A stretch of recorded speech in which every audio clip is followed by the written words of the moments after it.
Salam alaikum wa rahmatullah et bienvenue dans cette nouvelle vidéo consacrée à la correction de l'exercice numéro 21 du premier chapitre, notion de logique. Le contenu de l'exercice. On considère le polynôme px égale ax au carré plus bx plus c, où a est un nombre réel non nul, b et c sont des nombres réels. On pose delta égale b au carré moins 4ac et S l'ensemble de solutions de l'équation P de x égale à 0. Parmi les implications suivantes, déterminer celles qui sont vraies. Le premier cas, AC inférieur strictement à 0 implique que S est différent de l'ensemble vide. C égale à 0 implique que S égale à l'ensemble vide. Le troisième cas, 1 appartient à l'ensemble S, l'ensemble des solutions, implique que A plus B plus C égale à 0. Le quatrième cas, A plus B plus C égale à 0 implique que S, l'ensemble de solutions, égale l'ensemble qui contient les deux nombres 1 et C divisé par A. Le dernier cas, A égale B moins C, implique que l'ensemble des solutions, c'est l'ensemble qui contient les deux nombres 1 et moins C sur A. Commençons par le premier cas. AC inférieur strictement à 0 implique que S est différent de l'ensemble vide. On a delta égale b au carré moins 4ac. Alors, AC inférieur strictement à 0, cela implique que moins 4ac est supérieur strictement à 0. Et par suite, delta est supérieur strictement à 0. B au carré est positif, moins 4ac est strictement positif, alors la somme est strictement positive. Cela implique que l'équation P de x égale à 0 admet deux solutions réelles différentes, ce qui implique que l'ensemble S est différent de l'ensemble vide. Alors, il en résulte que AC inférieur strictement à 0 implique que S est différent de l'ensemble vide est une implication vraie. Le deuxième cas, C égale à 0 implique que l'ensemble des solutions égale à l'ensemble vide. On a delta égale b au carré moins 4ac. Alors, c égale à 0 implique que delta égale à b au carré. Car c égale à 0, ici moins 4ac égale à 0, alors il nous reste b au carré. Donc, delta égale b au carré implique que delta est supérieur ou égal à 0.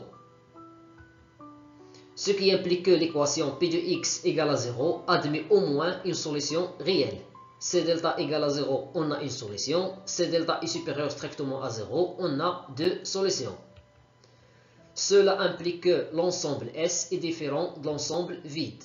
Alors, cela résulte que C égale à 0 implique que S égale à l'ensemble vide est une implication fausse. Bien, une proposition fausse. Le troisième cas.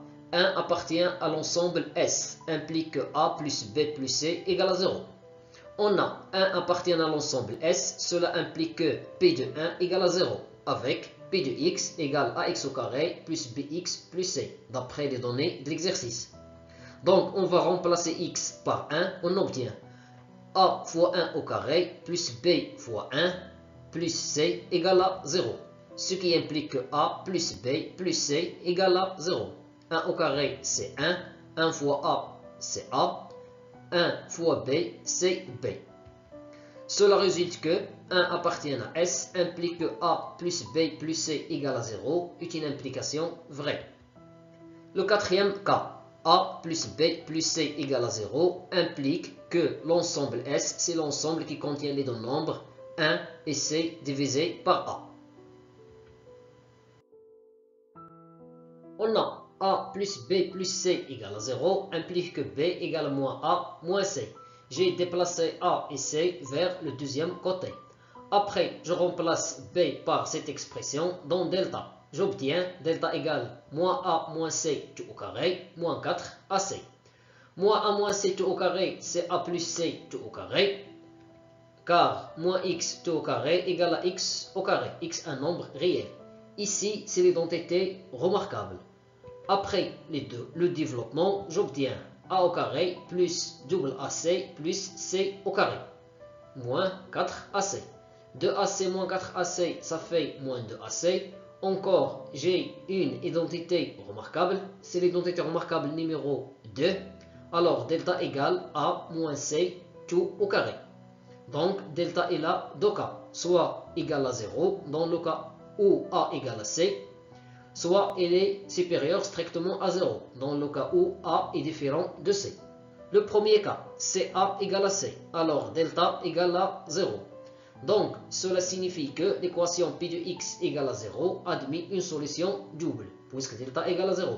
Cette solution c'est moins B sur double A. Or, on sait que B, d'après ce qui précède, B égale moins A moins C. Cela implique que B égale moins 2A. J'ai remplacé C par A. Moins A, ça fait moins double A. Cela implique que la solution moins B sur double A sera moins ce moins. Et B, c'est moins 2A. Le voilà, moins 2A. Tout divisé par 2A. Après les simplifications, j'obtiens 1. D'autre part, A égale à C implique que C sur A égale à 1. Il en résulte que A plus B plus C égale à 0 implique que S, l'ensemble des solutions, égale l'ensemble qui contient les deux nombres 1 et C sur A est vrai. Le deuxième cas, c'est A différent de C, alors delta est supérieur strictement à 0. Cela implique que l'équation P de x égale à 0 admet deux solutions réelles différentes. La première solution, c'est moins B moins racine delta sur double A. La deuxième solution, c'est moins B plus racine carrée de delta sur double A.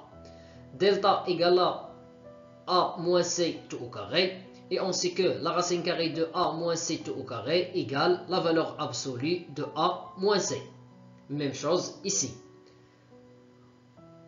On se débarrasse de la valeur absolue, on obtient A moins C, dans le cas où A moins C est positif, et moins multiplié par A moins C, dans le cas où A moins C est négatif.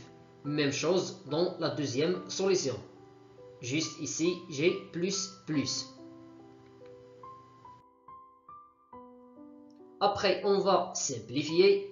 Moins multiplié par A moins C, c'est moins A plus C. Dans le deuxième cas, moins, ça fait plus. Alors, on obtient plus A moins C. Même chose ici. Les parenthèses sont précédées d'un signe plus.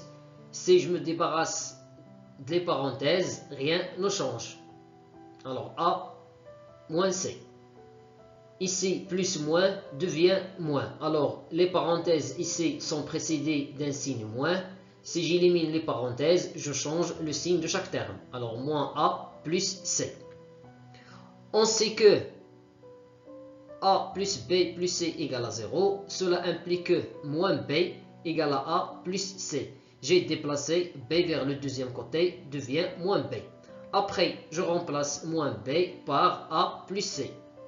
Alors, moins B, A plus C, même chose ici, moins B, A plus C. De la même manière, moins B, A plus C, moins B, A plus C. Dans le cas où A moins C est strictement positif, la première solution sera 2C sur 2A, car A moins A égale à 0. Et la deuxième solution sera 2A sur 2A, car C moins C égale à 0. Dans le cas où A moins C est strictement négatif, la première solution sera 2A sur 2A, C moins C égale à 0. Et la deuxième solution sera 2C sur 2A, car A moins A égale à 0. On va simplifier par 2, alors on obtient la première solution égale C sur A, si A moins C est strictement positif, et la deuxième solution sera 1. Dans le cas où A moins C est strictement négatif, la première solution sera 1, la deuxième solution sera C sur A. Donc, il en résulte que A plus B plus C égale à 0 implique que l'ensemble des solutions S contient les deux nombres 1 et C sur A, est une implication vraie. D'après 1 et 2, on conclut que A plus B plus C égale à 0 implique que l'ensemble des solutions S égale à 1 C sur A est une implication vraie. Le dernier cas, A égale à B moins C, implique que S égale 1 et moins C sur A. On a A égale B moins C, implique que B égale à A plus C. J'ai déplacé moins C vers le premier côté, devient plus C. Après, je remplace B par cette expression dans l'expression du delta. Alors, on obtient A plus C tout au carré, moins 4AC. Les mêmes calculs précédents. Ici, les entités remarquables numéro 1, A au carré plus double AB plus C au carré, moins 4AC. De AC moins 4AC, ça fait moins 2AC. C'est une identité remarquable, numéro 2. Alors, on obtient delta égale à A moins C tout au carré. Et d'après le cas précédent, on a delta égale à A moins C tout au carré, implique que S, l'ensemble des solutions, c'est l'ensemble qui contient les deux nombres 1 et C moins A.